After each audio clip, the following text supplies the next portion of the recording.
when I saw you go visit your middle school as one of your first acts as mayor, I just had to wonder, what was it like to go back there? You've described what it was like when you arrived there as an 11-year-old girl and how terrifying and disorienting that was.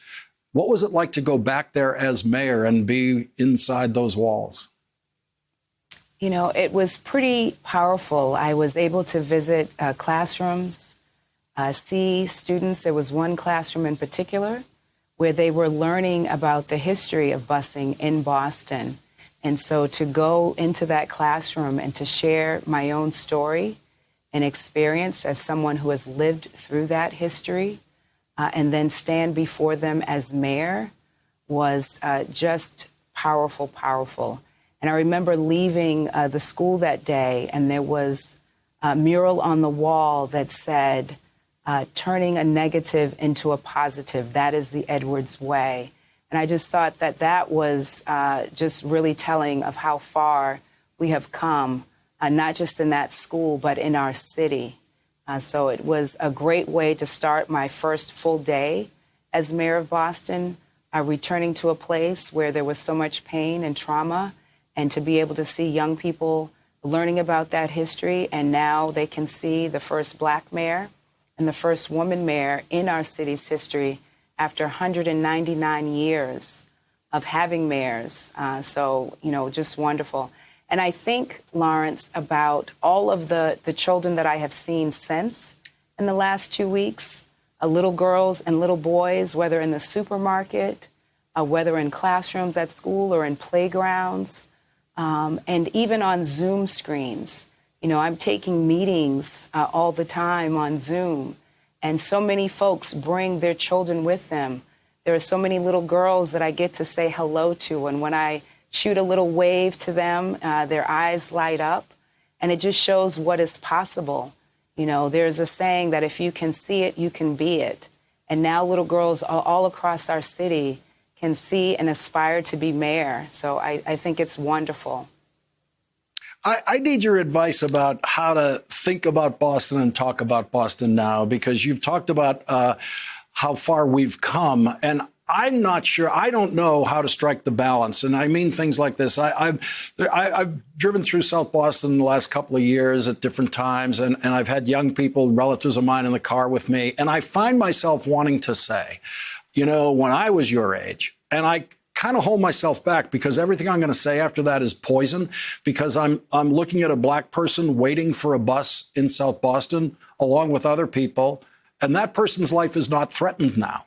But when I was in high school, when I was in college, that person could have been killed for waiting for a bus in South Boston. And I don't know how much of that history we have to keep in mind with all the progress that Boston has made since then, or whether we should just be looking forward.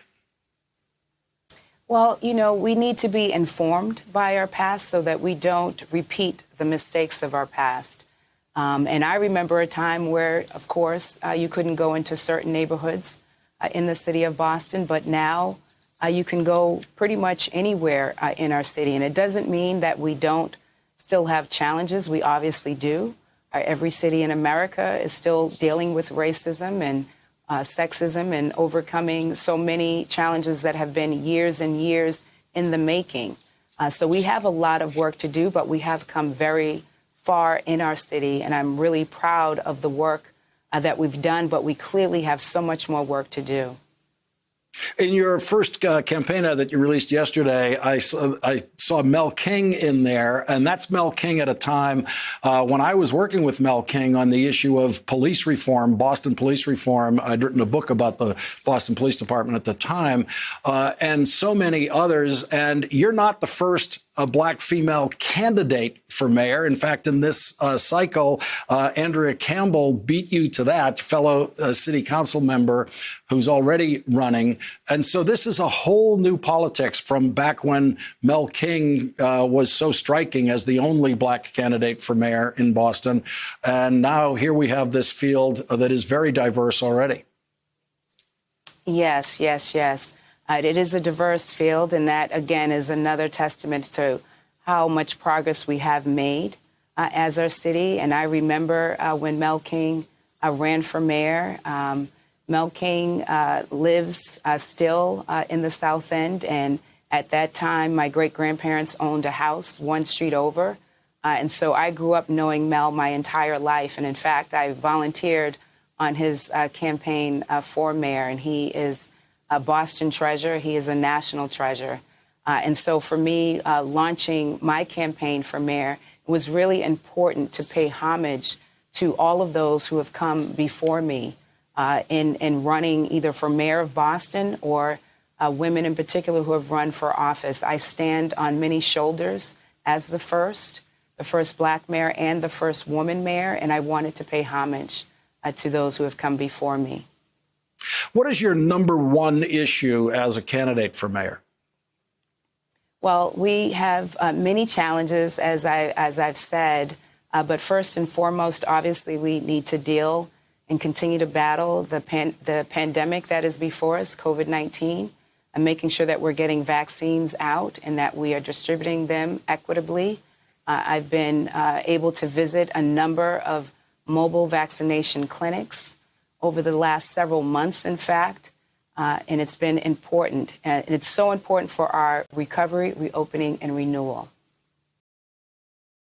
Hey, thanks for watching our YouTube channel. You should know that you can follow today's top stories and breaking news and catch up on your favorite MSNBC shows all in one place.